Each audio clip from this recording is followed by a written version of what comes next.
Hello everyone, today we are going to deal with landmark case laws of India. This series will be exclusively dedicated to dealing with and tackling with and breaking down the landmark case laws in India. And to start with none other than Keshav Nanda Bharti versus State of Kerala. Sounds heavy, right? So you must have heard of this case law one way or the other. If you are a student of law, you must have heard of Keshav Nanda Bharti versus State of Kerala. This was the most iconic case in the constitutional history of India. So important about this case. How did this case become so important? So our story begins with Swami Keshav Nanda Bharti. Our story begins in a temple. Swami Keshav Nanda Bharti, he challenged the law of the government which allowed taking over his property under land reforms. His argument was that his land is protected under Article 26, which protects religious institutions, and the government cannot take over his land because this is his fundamental right. The question was, can the parliament amend any part of the constitution? Just taking over of land, our whole question came over to this important part, that can the parliament amend the constitution, especially the fundamental rights of the constitution?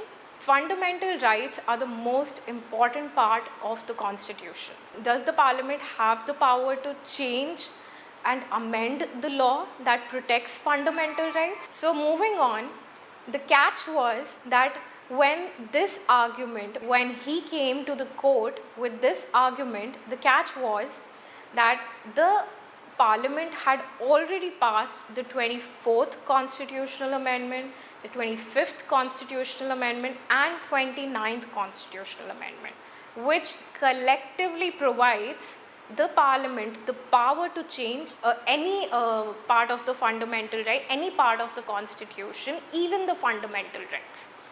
So this judgment in Keshav Nanda Bharti, why is this the most iconic judgment? Because when dealing with this case, the Honorable Supreme Court came about with the most highest number of judges on a bench, that is 13 judges on the bench, and a 700-page judgment. Also, birth of something called the Basic Structure Doctrine. What is the Basic Structure Doctrine?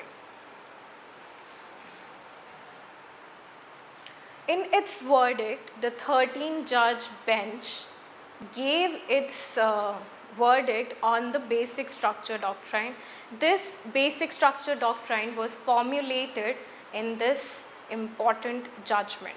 Now, what is the Basic Structure Doctrine?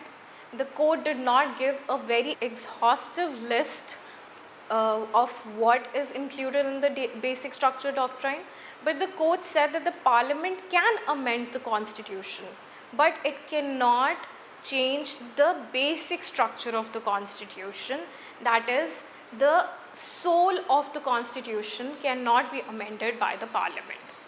With time, the court has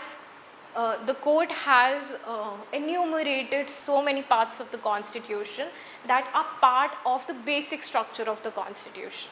So first, supremacy of the constitution cannot be amended. Rule of law cannot be amended. Democracy, judicial review, secularism, separation of powers and fundamental rights.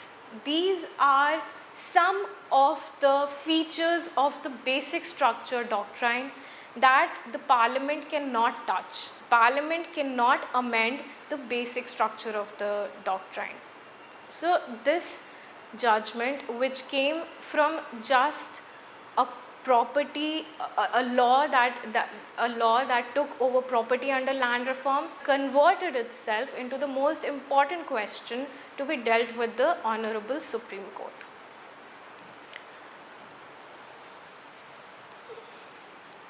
In this case, the judge's decision was 7:1, such a narrow margin. That means one vote, this side or the other, it would have changed the whole decision of the Supreme Court. It would have changed the whole impact of the judgment if that one vote was this way or the other. But thankfully, this judgment saved the most important part of the Constitution and the Indian democracy.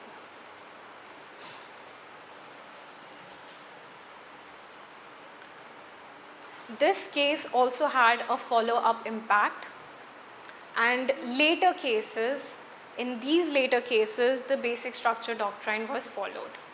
First case, Indira Gandhi versus Raj Narayan, the basic structure doctrine was invoked to strike down an election law amendment. In the Minerva Mills case, it was used to protect balance between directive principles and fundamental rights. And in the NJAC case, it was used to preserve judicial independence. This case is the most important case in Indian history where a quiet monk changed the course of Indian history. Imagine you have a house, you can change the windows, you can paint the house, you can change the doors, but the important pillars of the house, if one of them break down, that means the house will collapse. This is what the essence of the basic structure is, like the pillars of the Constitution, and if any part of the basic structure, those pillars, they break down, it will have a devastating impact on the Constitution as well as India's democracy. So this is the case where a quiet monk changed the whole course of the Indian Constitution. This is the most important case and the most landmark case in Indian constitutional history. This is very important for students who are preparing for judiciary, and we will be dealing with more such case laws that are important to remember for your exams, even for your prelims and for your mains. This case is a favorite in prelims and for also in the mains. In many other provisions where the constitutional provisions overlap with other subjects, it is always advisable to quote this case. We will be coming with more landmark case laws in this series. Please stay tuned, please stay informed and stay curious. Thank you.